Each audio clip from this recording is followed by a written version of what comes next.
First on BBC One, See Here.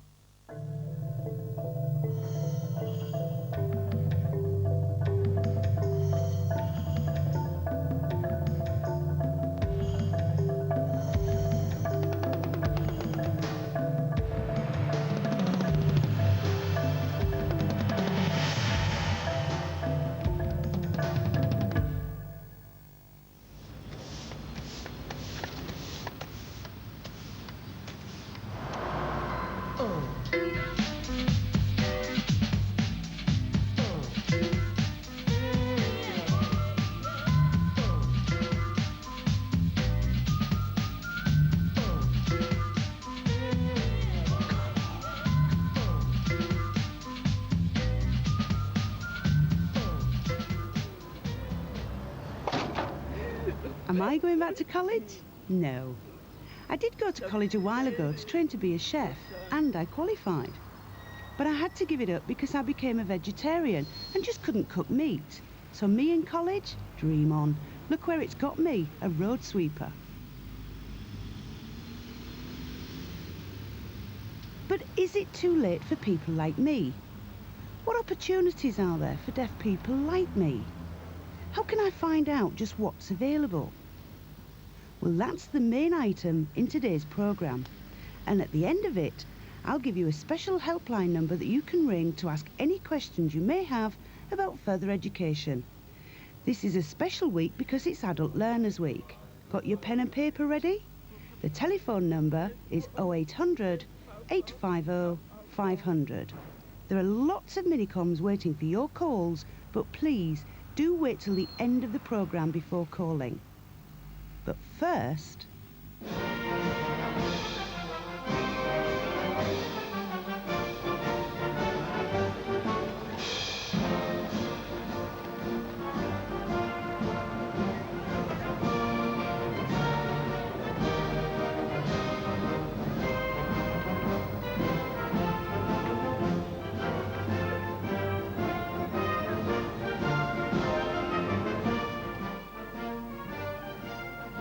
Behind me is Buckingham Palace, where crowds are gathering, hoping to catch sight of some of those people in this year's honours list. Amongst those awarded is Austin Reeves, who from January the 1st, 1995, has had an addition to his name. He is now Austin Reeves, MBE.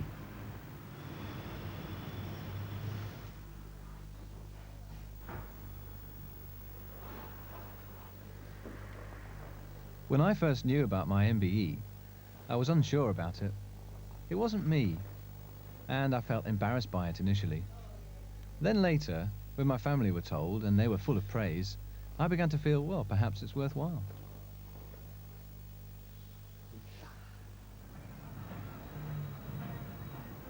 I woke up this morning feeling really excited because I'm looking forward to going to Buckingham Palace and having a look around. I've never been there before, so I'm excited about that. And I'm very proud of my father being presented with a medal.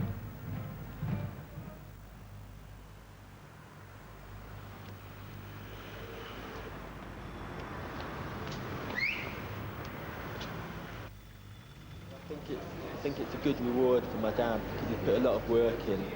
You know, right from when I was a kid, about 8 years old, going to London, travelling around, working all the time. So I think it's a good reward. He deserves it.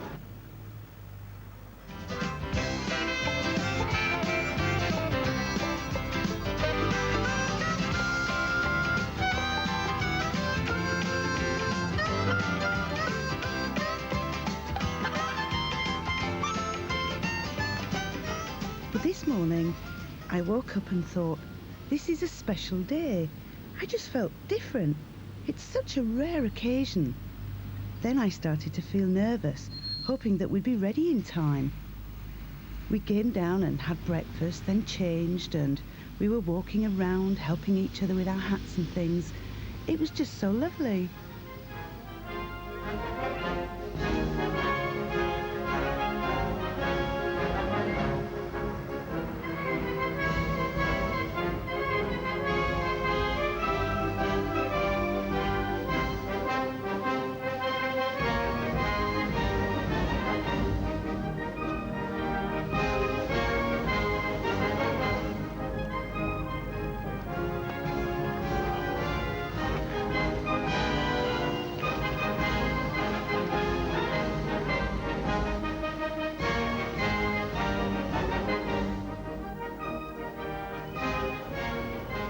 The honours list is published twice a year, the first on New Year and the second on the Queen's birthday, when the Queen can acknowledge and honour the voluntary work and contributions undertaken by members of society. In April 1993, John Major announced that the honours list would henceforth reflect a classless society. Since then, all kinds of people have been honoured with MBEs, OBEs and CBEs. In the time of Prime Minister Lloyd George, if people wanted a knighthood, he charged them £10,000 for the honour. Thankfully, that no longer exists, but every year there are still criticisms of the current system. Well, Minister, if you've approved the list, shall I? Humphrey, did you know that 20% of all honours go to civil servants? A fitting tribute to their devotion to duty, Minister. No, their duty is what they get paid for. The rest of the population has to do something extra to get an honour, something special. They work for 27 years with mentally handicapped children 6 nights a week to get an MBE. Your knighthoods simply come up with the rations. Minister, Her Majesty's civil servants spend their lives working for a modest wage, and at the end, they retire into obscurity. Honours are a small reward for a lifetime of loyal, self-effacing discretion and devoted service to Her Majesty and to the nation. That's the kind of attitude about the honour system John Major wants to change. But who decides who gets an honour? Well, at the top, the Queen. She looks at the list herself. But where does it come from? Well, the Prime Minister. And who gives it to him? Well, the committee. It considers names put forward by you. If you think someone deserves recognition for their services to the community, you can nominate them. On this form, which you get from number 10 Downing Street, it tells you more about what they're looking for. It's totally confidential. No one knows who sits on the committee, and no one can say exactly why they get an honour. In the case of Austin Reeves, it was probably because of his well-known years of work for the BDA and DBC. Here are 2 highlights.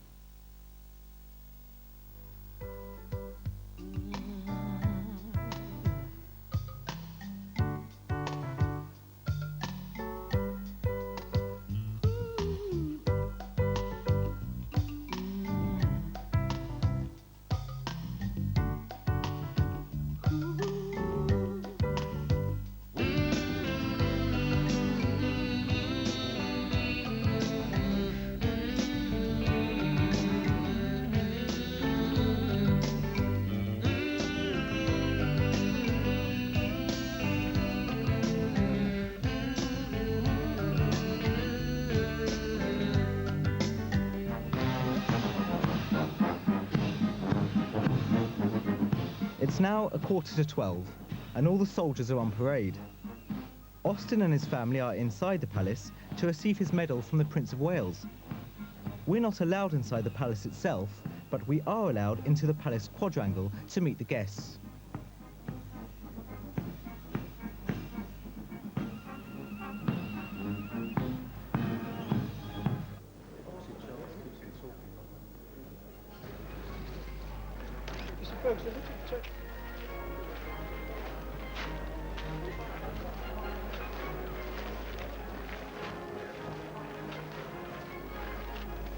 Interesting experience there? Oh, it was wonderful. Beautiful. Okay, so you met the Prince of Wales. What did he say to you? Well, at first I didn't understand him, but then I got it. I don't quite know if he had to change what he said or I finally understood. I don't know. He asked me what sort of work I do with deaf people, and we talked about TV and how it's improved. And then he asked me how long I've been working with deaf people. I said, too long. And then we just shook hands and said thank you very much. I was supposed to call him Sir or Your Royal Highness, but I completely forgot. I missed that one.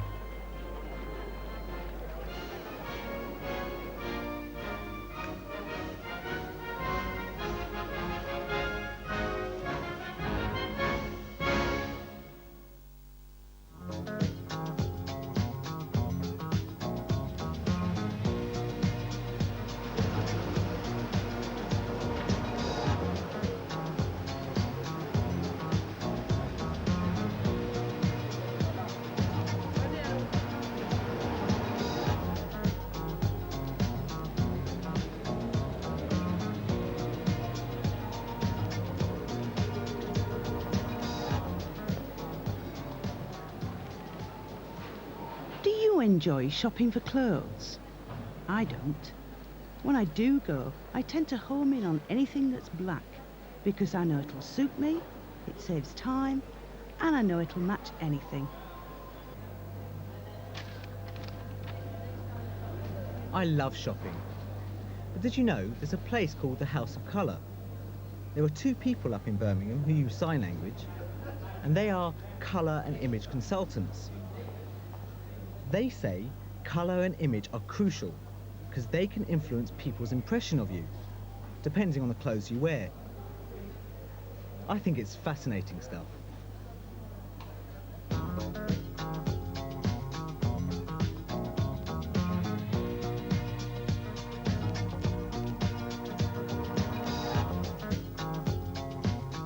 Every colour in the world is either warm or cool. My top, it's pink. It's a cool pink. There are others, different shades, which may be a warm pink. We find out the right colours for you. Do you know what I mean when somebody walks into a room and you know they've got it right?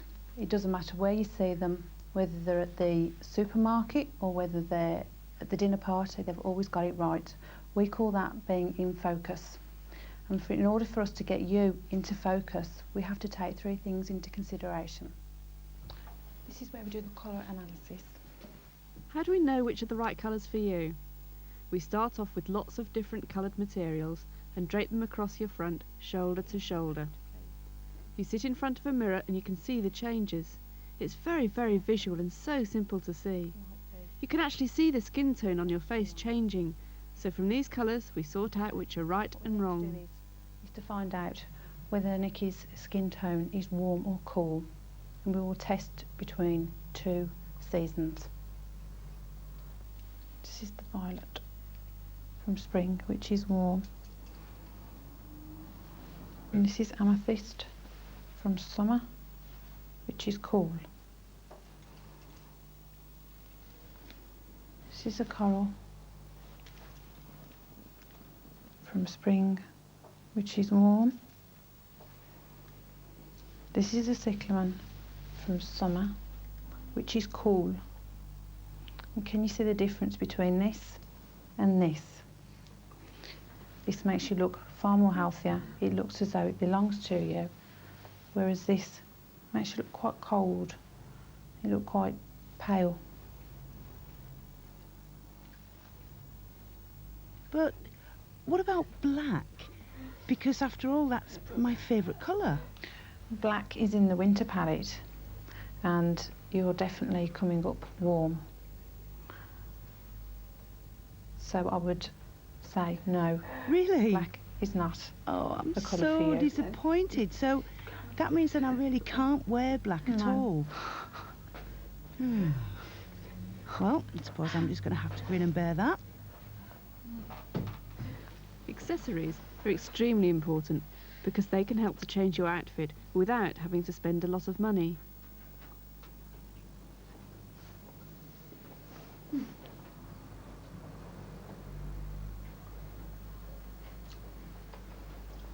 As a spring, your metals need to be the gold and the cream pearls and not the silver and the white pearls. This is because the gold is a warm base metal and the silver is a cool base metal. This.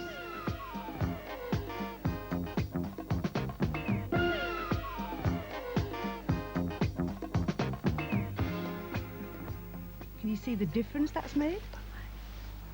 Yeah, she looks boring and older now, whereas before she was much more lively. Right, so we're now going to look at the things that a well-dressed man should know in the professional environment.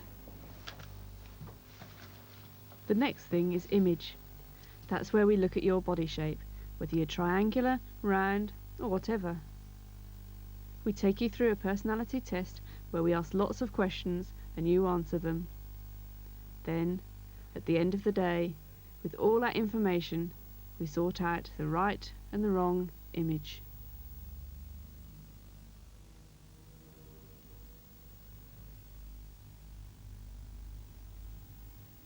The yellow one is right, the blue one wrong, because the blue one is twisted and it will always have that twist.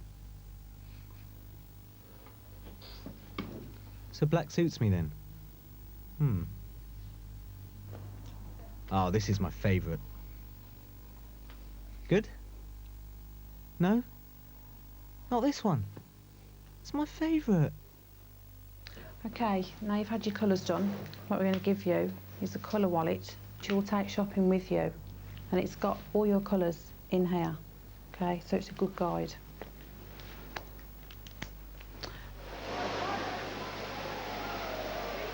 We've already started to save money today, because when the colour and image session is finished, you're going to save a lot of money. Don't worry about buying new clothes, look for second-hand ones. Today, I'm wearing second-hand clothes. I don't buy new things all the time.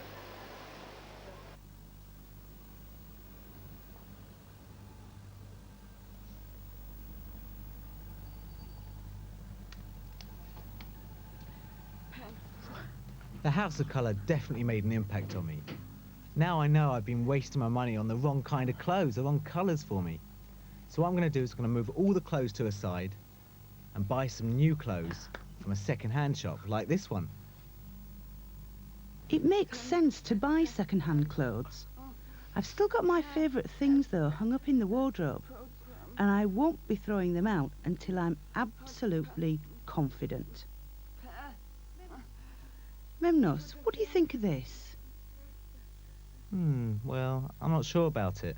Da, I think you da. better try that.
At the top of the slope, there was a really heavy fog, and I just thought I'd give it my best shot.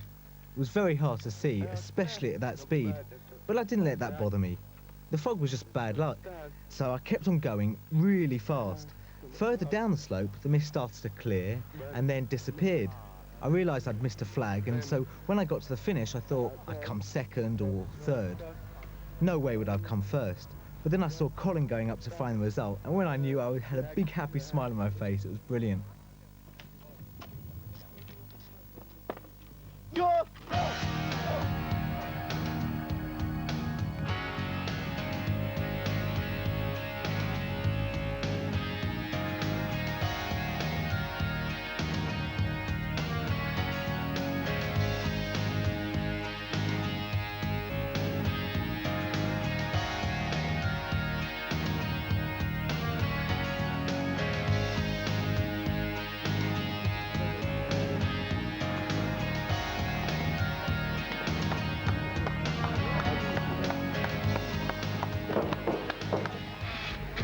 I was so pleased to see Crawford get his gold. He's #1 in the world now. In '84 in Norway, he got silver, and now he's won gold. I'm over the moon for him. Yeah, 4 years ago in Canada, I had to pull out because I damaged my knee. I felt bad about it, but winning this year has made up for it. Thanks.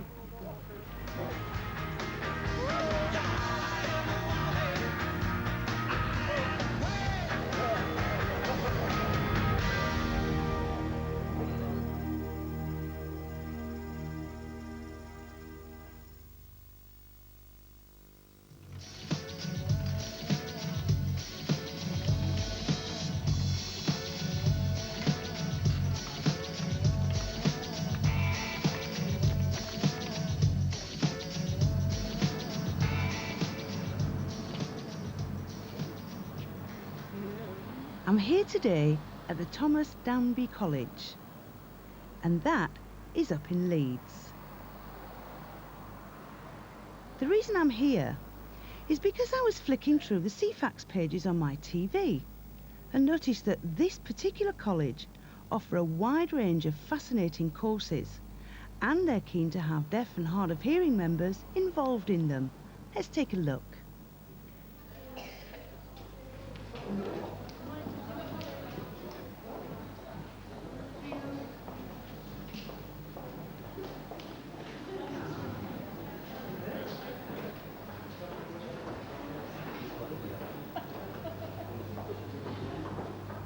Wow, there are so many courses. I'm totally amazed. Do you know, in days gone by, the only trades available for deaf people were really limited because they were taught skills such as dressmaking, carpentry, catering, and that was about it. Laughable. But nowadays, everything's changed. There are better opportunities available. This college, for example, offers such courses as meat technology, beauty therapy, and a whole range of others. But what is important are qualifications, because with qualifications you stand a better chance of getting the job that you want.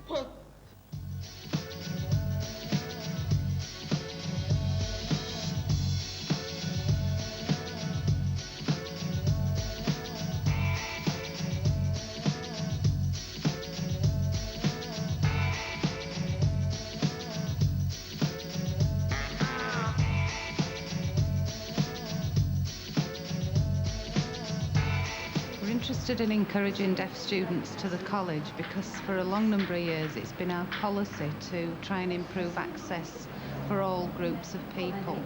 And there are quite a substantial number of deaf people in Leeds, so responding to that need, we wanted to improve the access provision for this group of people. There are a whole range of courses available for deaf people within the college.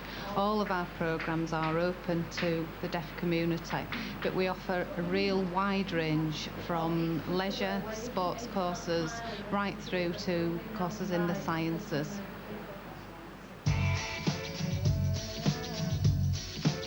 I'm here in further education to pursue a career that I've always wanted to do. As growing up, I wanted to do something in childcare, but the opportunity didn't arise, and that's why I'm here now. I think further education is important because you've got more chance of higher paid jobs, more qualifications and more knowledge of what the type of job you want to do. The entry requirements for the programme depends on the actual programme. For some in college, you actually don't need any formal qualifications at all. And particularly with mature students, quite often it's the experiences that people have had in life that are taken into account rather than any formal academic qualifications.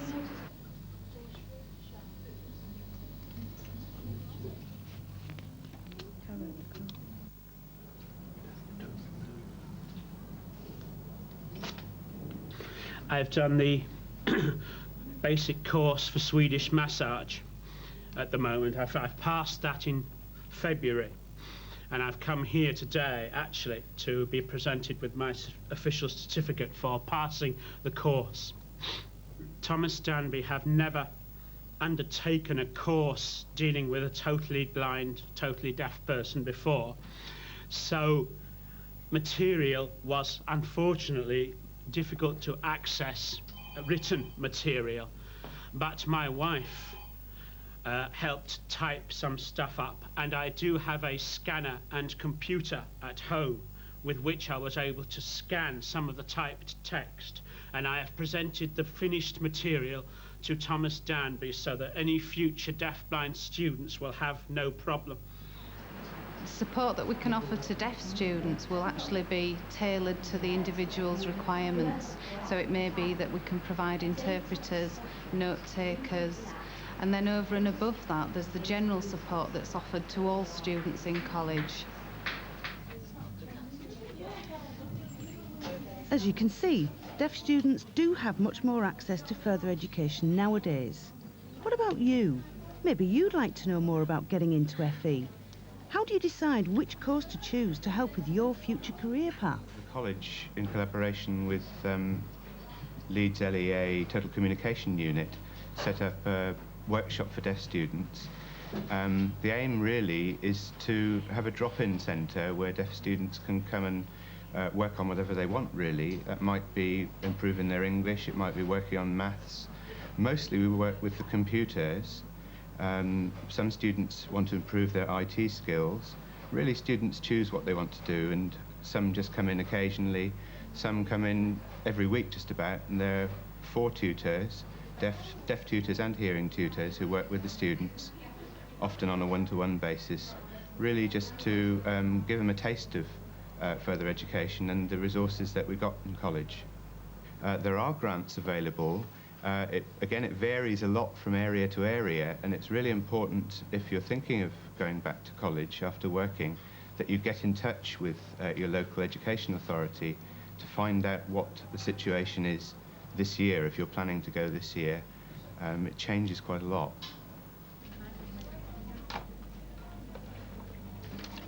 I don't think I was really encouraged into coming from school to further education. It was a matter of a personal self-opinion.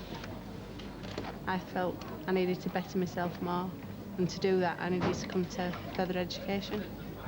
Further education, it's important because it gives a second opportunity to people who missed out the first time, and it's a chance of bettering yourself.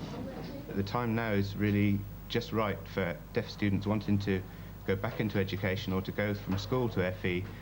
Things have never been better.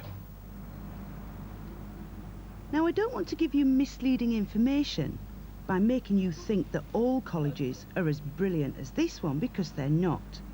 Some are good, some not so good. Why don't you go along to your local college and find out what they've got to offer you? You could be surprised. We've got a fact sheet compiled from information provided by the RNID. If you want a copy, write to this address. Pen and paper ready for your potential new career? The number to ring is 0800 850 500. So please ring now.